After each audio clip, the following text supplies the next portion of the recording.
Monsieur le Président, Mesdames et Messieurs les délégués, au nom du gouvernement de la République unie de Tanzanie et de ma délégation, je souscris à la déclaration prononcée par la République de la Côte d'Ivoire au nom du groupe africain. Monsieur le Président, vous serez d'accord avec moi. Le haut-commissaire aux réfugiés, M. Grandi, s'est assuré que le fardeau des personnes déplacées reste visible et urgent malgré les nombreuses demandes qui entrent en concurrence au niveau mondial. Je remercie sincèrement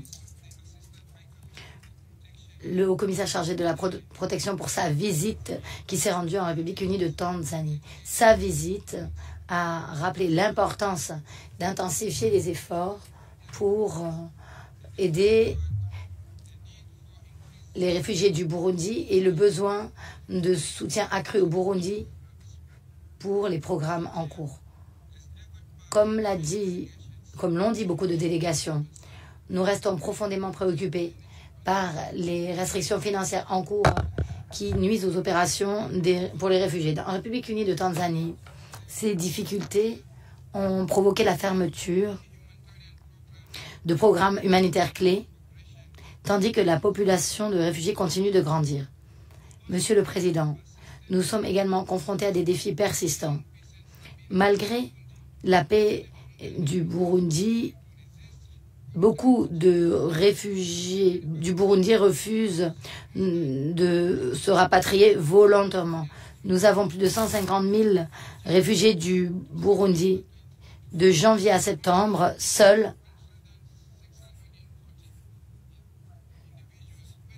1640 personnes ont été rapatriées avec aide. La majorité ont pourtant des solutions viables et durables au Burundi, qui est en paix.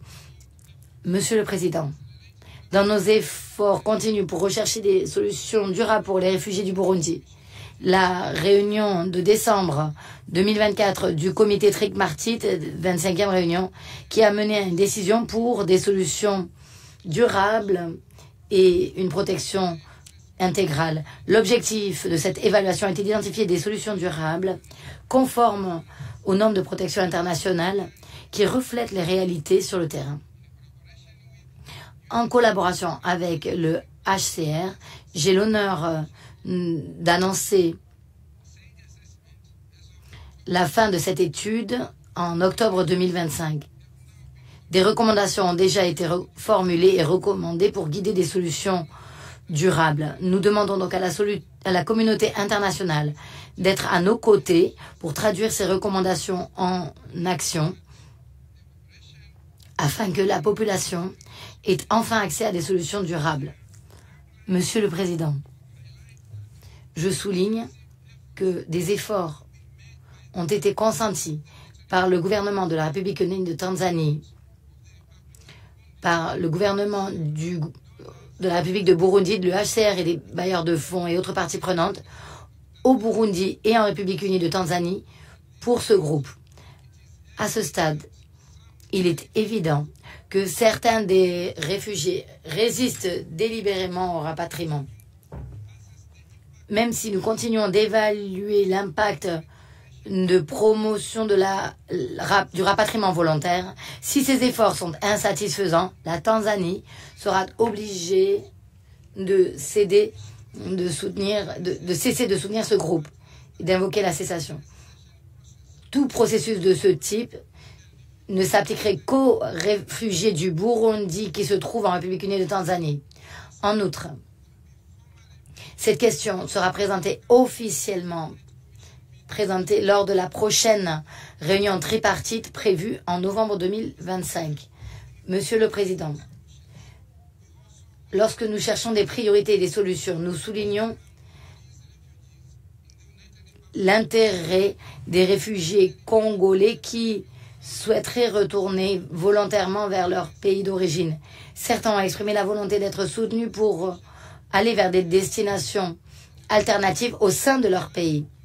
C'est pourquoi nous prévoyons d'organiser une réunion tripartite en décembre 2025 pour explorer les modalités pour un retour sûr et digne en collaboration avec le gouvernement de la République démocratique du Congo et le HCR. Nous sommes engagés à nous assurer que ce processus de retour volontaire reflète les aspirations de ceux qui souhaitent reconstruire leur vie chez eux. Monsieur le Président, la Tanzanie reste engagée en faveur de sa tradition humanitaire depuis des décennies. Nous avons accueilli ceux qui ont fui les persécutions et les conflits. Nous leur avons offert protection et aidé à trouver des solutions durables avec l'aide du HCR et de la communauté internationale. Nous nous tournons vers l'avenir et nous réaffirmons notre engagement à accueillir ceux qui en ont besoin, leur offrir la protection et la poursuite de solutions durables pour leur redonner espoir et dignité pour aider les populations déplacées de force. Merci pour votre attention. La Tanzanie, maintenant, je comprends qu'il est difficile de maintenir le rythme de rapatriement des réfugiés burundais et je sais que cela a été un sujet de discussion depuis de longues années entre nous. Je suis heureux que nous ayons pu passer à la promotion du retour au cours de ces dernières années et que cela a donné lieu à des résultats. Mais vous avez raison, il faut faire plus, notamment au Burundi, pour créer de meilleures conditions. Ailleurs, hier, j'ai répondu à l'intervention du Burundi et j'ai dit qu'il fallait en effet faire plus pour veiller à ce que les personnes puissent rentrer dans le pays. Et là, il nous faut la coopération de nos partenaires donateurs. Alors, comme vous l'avez dit vous-même, continuez d'utiliser le mécanisme tripartite et le haut commissaire assistant chargé de la protection vient de se rendre dans le pays et elle a dit qu'il faut donner la chance à la promotion du rapatriement et ensuite nous pourrons discuter d'autres solutions comme vous l'avez mentionné. Mais en tout cas, nous sommes tout à fait prêts à coopérer.